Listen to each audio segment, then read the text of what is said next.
عمل کا ہو جذبہ عطا یا الہی۔ عید کے دن غسل کرنا بھی سنت ہے۔ جی یہ بڑا اچھا آپ نے سوال کر لیا۔ ناخن تراشنا بھی سنت جی ہے۔ کچھ سنتیں بیان کر دیتے ہیں ناظرین کو، کیونکہ عید کے دن تیاری کیا کرنی ہے کہ عید کے دن جو ہے حجامت بنوانا، انگریزی بال نہ بنائیے گا، ہو سکے تو زلفے بنائیں۔ اچھا، ناخن ترشوانا، غسل کرنا، مسواک کرنا، اچھے کپڑے پہننا، نئے ہو تو ٹھیک ہے ورنہ دھلے ہوئے پہن لیں، خوشبو لگانا۔ اسی طرح میرے میٹھے پیارے اسلامی بھائیو، نماز فجر مسجد محلہ میں پڑھنا، اور عید الفطر کی نماز کو جانے سے پہلے چند کھجورے کھا لینا، نماز عید عیدگاہ میں ادا کرنا، عیدگاہ پیدل جانا، سواری پر جانے میں بھی حرج نہیں ہے، مگر جس کو پیدل جانے پر قدرت ہو تو وہ پیدل جائے، وہ زیادہ افضل ہے۔ اور اسی طرح عید کی نماز سے پہلے صدقہ فطر ادا کرنا، خوشی ظاہر کرنا، کثرت سے صدقہ دینا، بعد نماز عید مصافحہ اور معانقہ، جیسے لوگ گلے ملتے ہیں۔ صلو علی الحبیب صلی اللہ تعالی علی محمد۔ مجھے اپنی اور ساری دنیا کے لوگوں کی اصلاح کی کوشش کرنی ہے انشاءاللہ۔ عمل کا ہو جذبہ عطا یا الہی۔ عید کی نماز سے پہلے کی ایک سنت سن لیجیے کہ نماز عید سے پہلے نبی پاک علیہ الصلوۃ والسلام عید الفطر کے دن کچھ کھا کر نماز کے لیے تشریف لے جاتے تھے، اور عید الاضحیٰ کے روز اس وقت تک نہیں کھاتے تھے جب تک نماز سے فارغ نہ ہو جاتے۔ تو یہ فرق ہے، عید الفطر میں کچھ کھا کر جاتے اور عید الاضحیٰ میں نماز عید سے فارغ ہو کر جب تک فارغ نہ ہوتے جب تک نہ کھاتے۔ اس میں میٹھا کھانا ضروری ہوتا ہے؟ بخاری شریف کی روایت ہے کہ حضرت سیدنا انس رضی اللہ تعالیٰ عنہ سے مروی ہے، عید الفطر کے دن نماز عید کے لیے تشریف نہ لے جاتے جب تک چند کھجورے تناول نہ فرما لیتے، اور وہ طاق ہوتی 3-5۔ تو سنت کی نیت سے اس بار بھی نماز عید تک کے لیے جانے کے لیے 3-5 جتنی آپ کھجورے طاق میں کھا سکتے ہیں وہ کھا کر جائیے تاکہ سنت کا ثواب بھی ملے۔ صلو علی الحبیب صلی اللہ تعالی علی محمد۔ مجھے اپنی اور ساری دنیا کے لوگوں کی اصلاح کی کوشش کرنی ہے انشاءاللہ عز و جل۔ میں نیت کرتا ہوں 2 رکعت نماز عید الفطر، اگر عید الاضحیٰ کی پڑھ لیں تو کہیں گے نماز عید الاضحیٰ کی 7-6 زائد تکبیروں کے واسطے اللہ کے، پیچھے اس امام کے، یہ نیت ہو گئی۔ اب کانوں تک ہاتھ اٹھانے اور اللہ اکبر کہہ کر ناف کے پاس ہاتھ کو باندھ لینا ہے، ٹھیک ہے، اور ثنا پڑھیں گے۔ ثنا پڑھنے کے بعد پھر اللہ اکبر کہہ کر کانوں تک ہاتھ اٹھائیں گے اور ہاتھ اٹھا کر ہاتھوں کو لٹکا دیں گے، پھر ہاتھ کانوں تک اٹھانی ہے، اللہ اکبر کہنا ہے، پھر ہاتھوں کو لٹکا دینا ہے۔ یہ 2 ایکسٹرا ہو گئی نا، یہ تو عام نماز میں تو نہیں ہوتی نا۔ تیسری بار 2 ایکسٹرا ہو گئے تھے نا، پھر تیسری بار اللہ اکبر کہیں گے اور ہاتھ باندھ لیں گے ناف کے نیچے، اور اب یہ 3 زائد تکبیریں ہم نے ایک رکعت میں ادا کر لی۔ پہلے ثنا کے بعد ایک تکبیر کہی، پھر دوسری کہی، پھر تیسری کہی، اور اب ہم نے ہاتھ باندھ لیے ہیں۔ اب تلاوت ہوگی، امام صاحب تلاوت کریں گے، اس کے بعد کوئی سورت ملائیں گے، اور پھر اس کے بعد ہم رکوع میں جائیں گے، اسی طرح سجود سجدہ وغیرہ کریں گے، اور اب دوسری رکعت کے لیے کھڑے ہو جائیں گے۔ یعنی ایک رکعت میں ہم نے 3 زائد تکبیریں کہیں، یاد ہو گئی آپ کو؟ پہلی تکبیر دے کر ثنا پڑھی، پھر 3 ایکسٹرا تکبیریں دی، 2 میں اللہ اکبر کہہ کر ہاتھ کھول دیا، اور تیسری میں اللہ اکبر کہہ کر پھر ہاتھ باندھ لیا۔ لیکن ایکسٹرا ہماری کتنی تکبیریں ہو گئی؟ 3۔ پھر رکوع جیسے نارمل کرتے ہیں، سجدے کرتے ہیں، اس کے بعد آپ پھر کھڑے ہو جائیں گے دوسری رکعت کے لیے، ٹھیک ہے؟ اچھا، اب دوسری رکعت کے لیے کھڑے ہو گئے تو اب یاد یہ رکھنا ہے کہ جب دوسری رکعت کے لیے کھڑے ہوں گے نا تو ہاتھ باندھیں گے جس طرح ہم باندھتے ہیں، اور امام صاحب اب تلاوت کریں گے، آپ نے تلاوت سننی ہے، ٹھیک ہے؟ جب تلاوت ختم ہو جائے گی نا تو نارملی تلاوت کے بعد جب اللہ اکبر کہا جاتا ہے تو ہم کیا کرتے ہیں؟ رکوع میں چلے جاتے ہیں۔ یہی غلطی زیادہ ہوتی ہے۔ آپ نے یاد یہ رکھنا ہے کہ آپ نے اس میں بھی 3 ایکسٹرا تکبیریں سننی ہیں اور عمل کرنا ہے۔ تو اب امام صاحب جب تلاوت کے بعد اللہ اکبر کہیں گے آپ ہاتھ اٹھائیں گے کانوں تک اور پھر ہاتھوں کو چھوڑ دیں گے۔ 1 ہو گئی، ابھی کتنی ہو گئی تکبیر زائد؟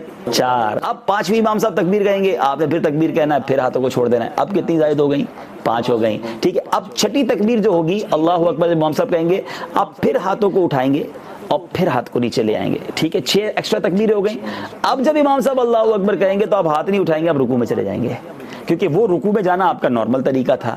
تو اس طرح آپ کی 6 زائد تکبیریں بھی ہو گئیں اور آپ نے پھر باقی نماز نارمل انداز میں پڑھنی ہے کہ واقعی تلاوت سے پہلے پہلی رکعت میں 3 تکبیریں ہیں زائد والی اور دوسری رکعت میں تلاوت کے بعد زائد تکبیریں ہیں، لیکن پہلی رکعت میں پہلے تکبیر تحریمہ کہہ کر جو پہلی تکبیر ہے ثنا پڑھیں گے، اس کے بعد 3 تکبیریں شروع ہوں گی اور پھر ہم تلاوت سنیں گے، اور اس کے بعد جو دوسری رکعت ہے اس میں کیا ہوگا کہ پہلے پوری تلاوت ہم سن لیں گے امام صاحب کی، پھر 3 زائد تکبیریں ہوں گی اور چوتھی تکبیر پر ہم رکوع میں جائیں گے۔ آصف میں کلیئر ہو گیا اب؟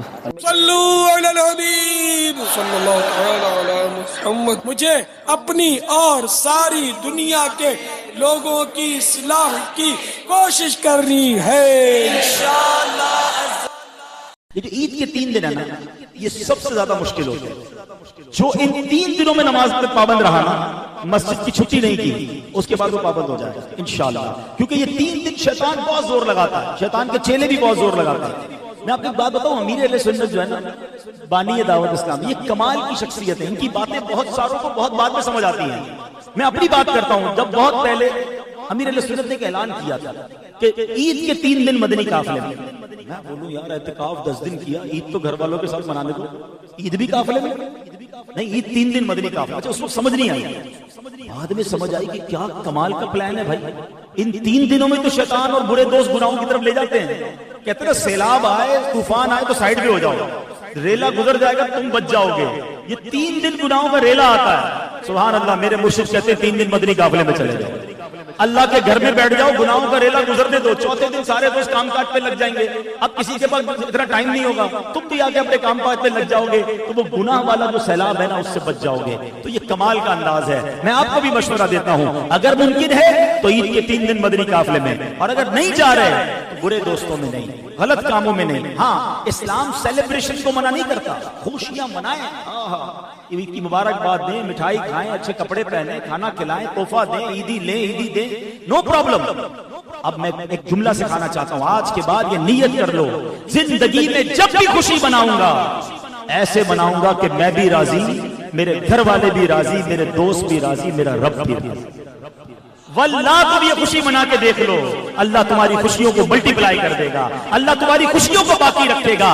ارے کون منع کرتا ہے عید منانے سے، مگر عید میں گانے، ناچ، بے پردے کی چولہا کے بیچ میں کون منع کرتا ہے بچے کی برتھ ڈے بنانے سے؟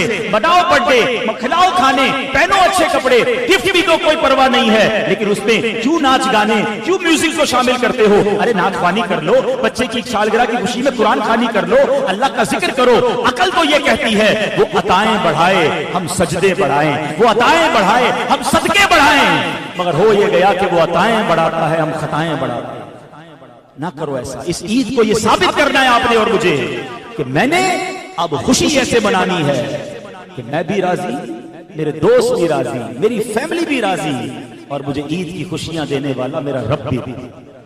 نمازیں پڑھ کے تو عید منائیں گے، درود پڑھ کے عیدی منائیں گے انشاءاللہ، بلکہ نبی پاک سے عرض کریں گے کہ آقا تیری جب کہ دید ہوگی، جب ہی میری عید ہوگی، میرے خواب میں تم آنا مدنی مدینے والے۔ آؤ نا اپنے نبی سے عیدی مانگتے ہیں صلی اللہ تعالی علیہ وسلم، بڑے دیتے نا بچوں کو عیدی، ہم تو ان کے غلام ہیں نا۔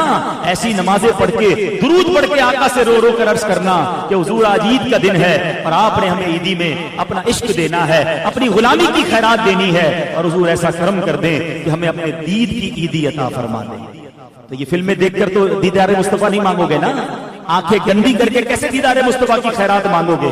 میرا کوئی ایسا بھائی مجھے سن رہا ہے جس نے عید کے لیے فلموں کی ٹکٹیں بک کر لی ہیں، جس نے عید کے لیے گناہوں کے اڈوں کی ٹکٹیں بن کر بک کر لی ہیں، تم وہ ٹکٹ کینسل کر دو۔ ہم نے انشاءاللہ آقا سے مدینے کا ٹکٹ لینا ہے، ہم نے جنت کا ٹکٹ لینا ہے، ہم نے آقا سے ان کی دید کی خیرات لینی ہے، ہم نے عید انشاءاللہ گناہوں سے بچ کر منانی ہے انشاءاللہ۔